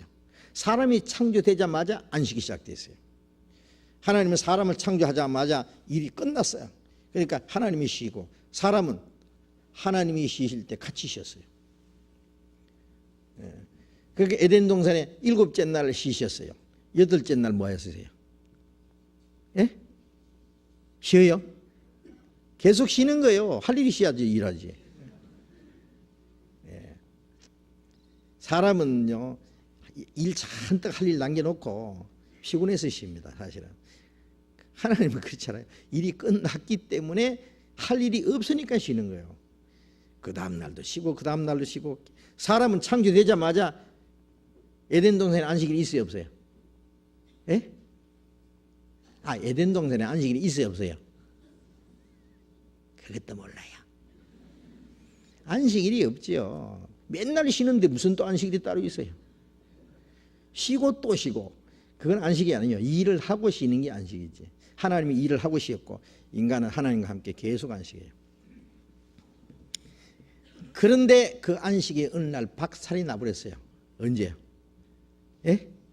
인간이 범죄함으로 박살이 나버렸어요. 아버지가 물건을 다 제대로 막 완전히 만들어 놓은 거야. 막 만들어가지고 칠까지 다 완벽하게 만들어놨는데 아들이 와서 망치로 막 술 먹고 와가지고 망치로 깨버렸어요. 이 큰일 났죠. 아버지 그걸 다시 고쳐요. 일거리가 또 시작된 거예요. 인간이 범죄함으로 안식이 깨졌어요. 그래서 여자는 해산하는 수고라고, 수고하고 자식을 낳고, 잉태하는 고통을 크게 한다. 수고하고 자식 낳고, 남자는 얼굴에 땀을 흘려야 식물을 먹고, 필경을 헐고 돌아가리라. 수고하고 자식 낳고 수고하고 처자식을 먹이 살리고 그리고 죽어서 헐고 돌아가는 인간이, 범죄한 인간이 무슨 안식이 있어요? 지옥 가서는 또 뭐예요? 세태토록 밤낮 쉬지 못하리라. 지옥은 영원히 쉬지 못하는 게 지옥이에요. 세상에서는 낮에는 일하고 밤에 쉬긴 하지, 지옥은요 밤낮 쉬지 못해요. 예? 그래서 이 안식이라는 게 뭐예요? 안식이 쉬는 거예요. 예? 그래서 요한복음 5장 17절에 예수님이 내 아버지께서 이제까지 일하시니 나도 일한다. 안식일에 그 말씀하신 거예요. 왜? 인간이, 하나님이 내 아버지께서 이제까지 언제부터 일하시냐? 인간이 범죄한 그때부터 이제까지 일하세요. 무슨 일을? 구원하시는 일을 시작했어요.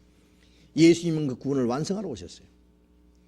하나님이 천지 만물을 창조하시는 일을 다 이뤘기 때문에 안식하셨고, 예수님은 하나님이 구원하시는 그 일 이제 십자가에서 다 이뤘다 하심으로 끝났어요.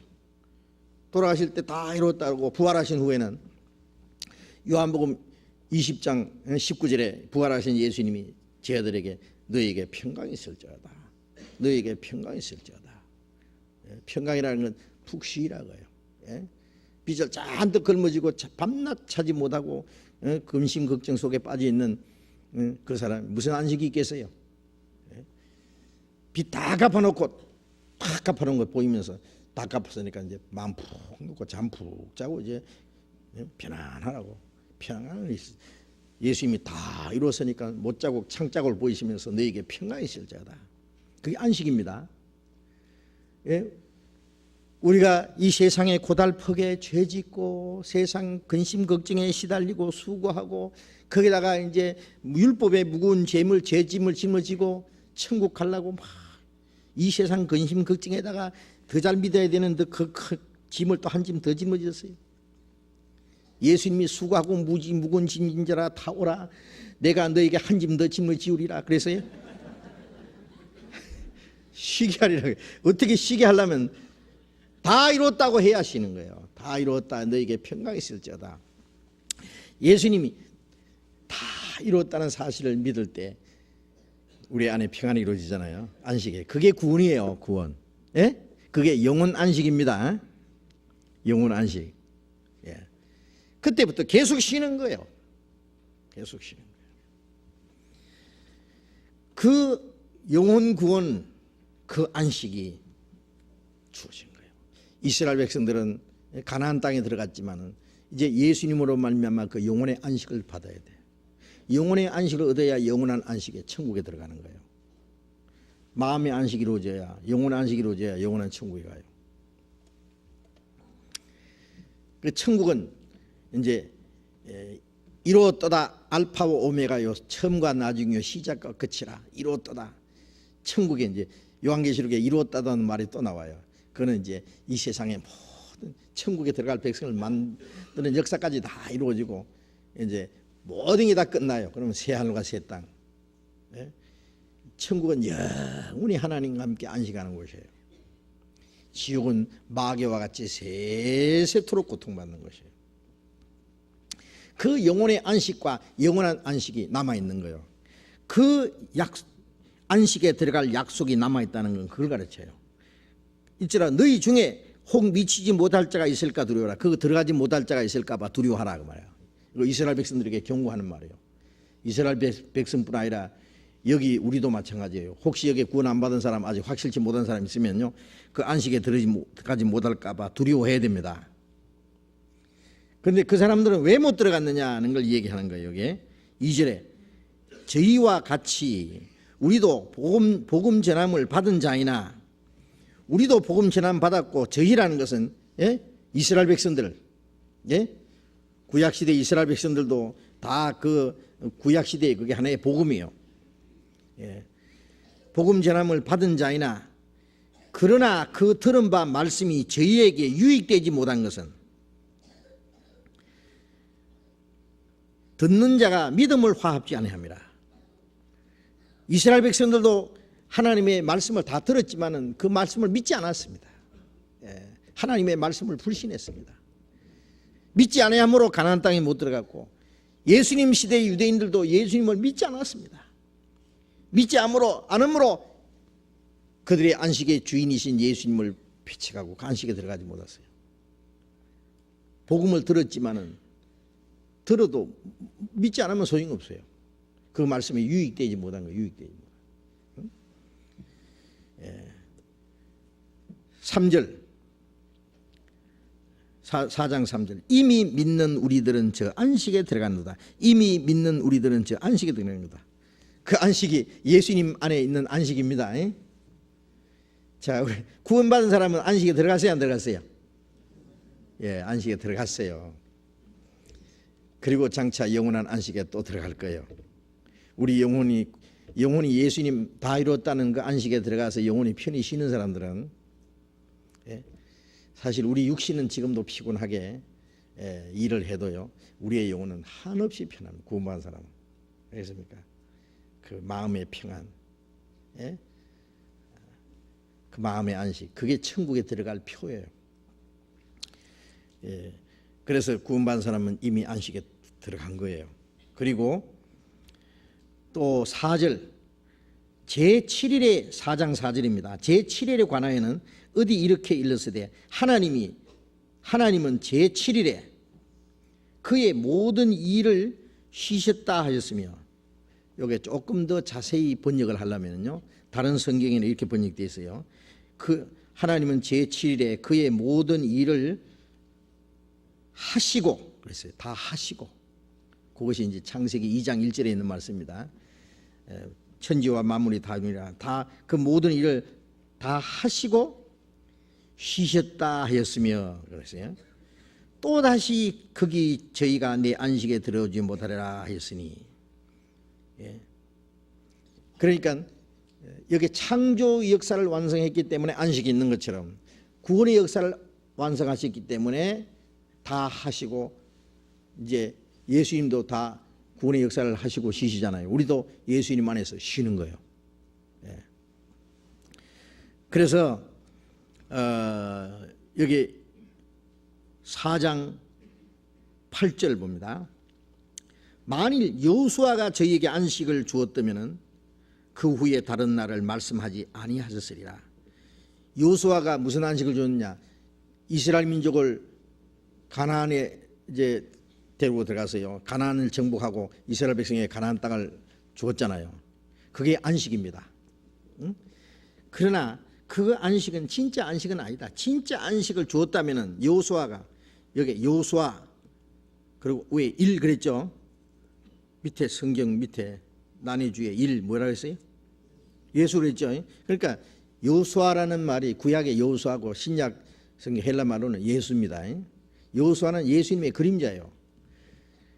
그러니까 여호수아는 이스라엘 백성들에게 가나안의 안식을 주었는데 그건 불완전한 안식, 진짜 안식이 아니다. 만일 진짜 안식을 주었으면은 다른 날을 말씀하지 아니하였으리라. 그런즉 안식할 때가 하나님의 백성에게 남아 있도다. 그리고 10절 같이 읽어봅시다. 이미 그의 안식에 들어간 자는 하나님이 자기 일을 쉬심과 같이 자기 일을 쉬느니라. 이미 그 안식에 들어간 자는 하나님이 자기 일을 하시고 쉬심과 같이, 이런 뜻입니다. 하나님이 자기 일을 하시고 쉬심과 같이 자기 일을 쉬느니라. 왜? 예수님이 다 하셨기 때문에 이루신 그 안에서 우리는 쉬는 거예요. 이미 안식에 들어간 사람, 우리 영혼이 구원받은 사람 말합니다.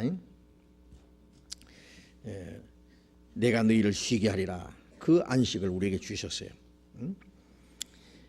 그래서 여기 다른 날을, 여호수아가 준 안식은 진짜 안식이 아니기 때문에 다른 날이라는 건 다른 또 안식이 말씀했다. 다른 안식을 주시라고 말씀했다. 그런데 어떤 사람이 이 성경을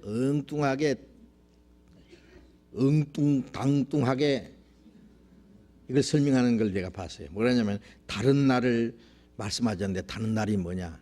안식일 말고 주일이다. 진짜 가짜입니다. 그거는. 그게 말이 아니에요. 이거는 뭐 안식일을 주일로 바꿨다, 안식일이 아니고 이제 다른 날 주일을 주신 거다, 그런 얘기는 당치도 않는 말입니다. 그런 얘기가 아니고, 이스라엘 민족이 가나안 땅에 들어가서 안식했지만 그건 참 안식이 아니고 그건 장차 그리스도께서 주실 안식의 하나에 모였는데, 그래서 진짜 안식이 남아있다. 그 안식이 예수 그리스도로 말미암아 주실 영혼의 안식이에요. 그걸 말하는 겁니다. 마태복음 12장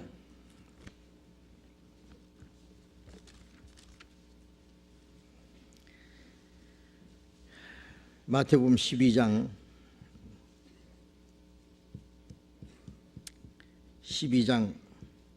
8절 같이 읽어봅시다. 인자는 안식일의 주인이라 하시니라. 인자는 안식일의 주인이라.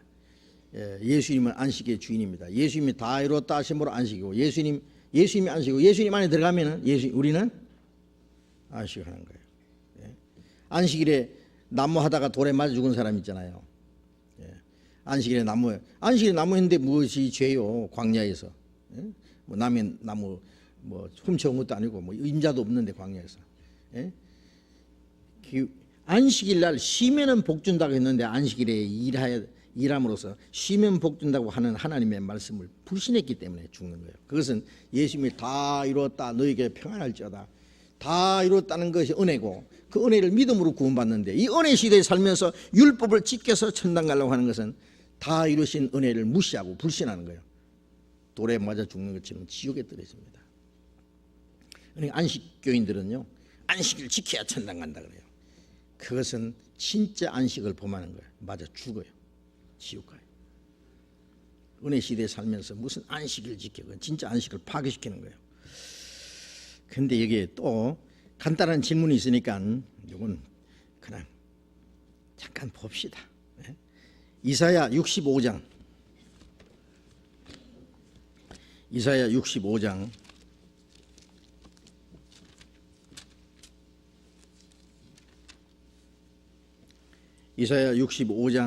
17절 65장 17절 보라, 내가 새 하늘과 새 땅을 창조하나니 이전 것은 기억되거나 마음에 생각나지 아니할 것이라. 쭉 넘어가세요. 20절 거기는 날수가 많지 못하여 죽는 유아와 수완이 차지 못한 노인이 다시는 없을 것이라. 곧 백세에 죽는 자가 아이겠고 백세에 못되어 죽는 자는 저주받은 것이라.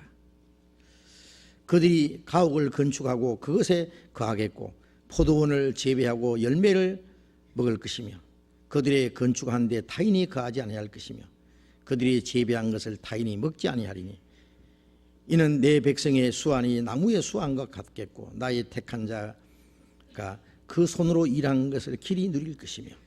자, 이게 쭉 나오는데, 이 새 하늘과 새 땅, 보라 내가 새 하늘과 새 땅을 창조하나니, 이 새 하늘과 새 땅은 어느 때에 되는 건지요 그랬는데요, 이 새 하늘 새 땅을 넣어놓고 거기는 날수가 차지 못하여 죽는 유아가 수완이 차지 못한 노인이 다시 없을 거예요.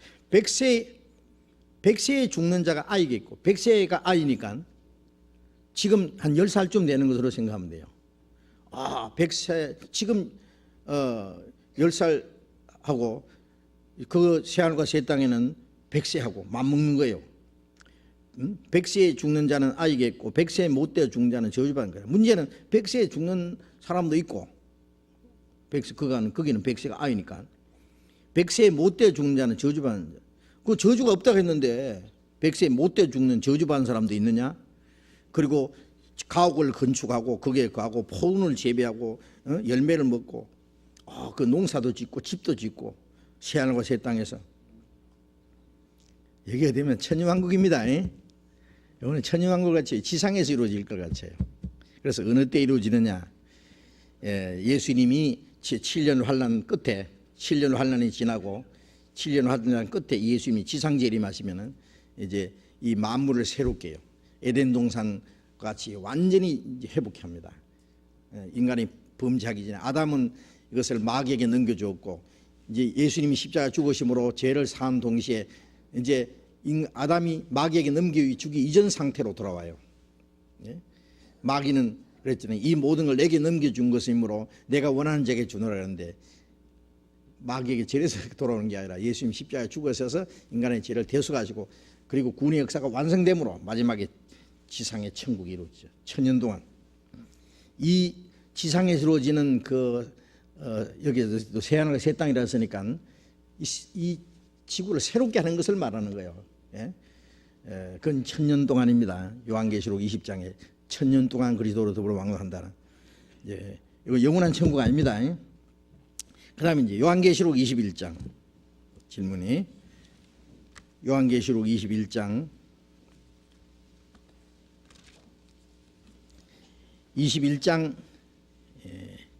1절 또 내가 새 하늘과 새 땅을 보니 처음 하늘과 처음 땅이 없어졌고 바다도 다시 있지 않더라.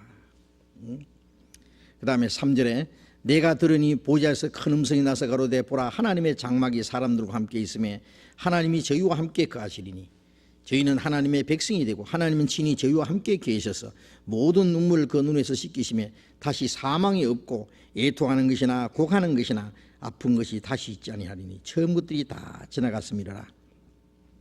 여기 새 하늘과 새 땅은 영원한 천국입니다. 지상에 이루어지는 게 아닙니다. 이건 천년왕국 20장의 천년왕국이고 21장은 천년왕국이 지난 다음에 그 다음에 영원한 천국이 이루어집니다. 그래서 그 새 하늘과 새 땅 거기는 눈물이 없고 다시 사망이 다시 없고 그 천년왕국 때는 100세에 죽는 자도 있고 100세에 못되어 죽는 자는 저주받은 자라는 것은 그 7년 환란 끝에 용케 살아남아서 그 천년왕국에 들어간 사람이 있어요. 이스라엘 백성 중에서도 그 환란 끝에 3분의 2는 죽고 3분의 1이 살아남아요. 스가랴서 13장에 보면 유대인들 중에는 많이 살아남습니다. 하나님이 특별히 보호하셔가지고 감람산이 한가운데가 쫙 갈라지고 거기 천년 방공호가 생기고 하나님이 그들을 거기서 보호해줘요. 7년 환란 끝부분에서. 그래서 거기서 14만 4천 외에 육신이 살아서 그들이 천년왕국에 들어갈 사람들이에요. 그리고 스가랴 14장에 보면 이방인들 중에서도 열국 중에서 예루살렘을 치러 왔던 열국 중에 살아남은 자들이 또 들어가요. 거기. 그 사람들은 구원을 못 받은 사람들이기 때문에 그건 저주받은 자들이에요. 그들은 육신은 살았지만은 그들은 중간에서 죽어요. 100세 못 돼서 죽어요. 그래서 그 천년왕국은 죄도 없고 저주가 이 땅에 저주가 없기 때문에 오래오래 살아요. 그러나 그 천년왕국은 영원한 천국도 아니고 천년왕국 끝에 천년왕국 때는 하나님을 섬길 수도 있고 안 섬길 수도 있고 자유요.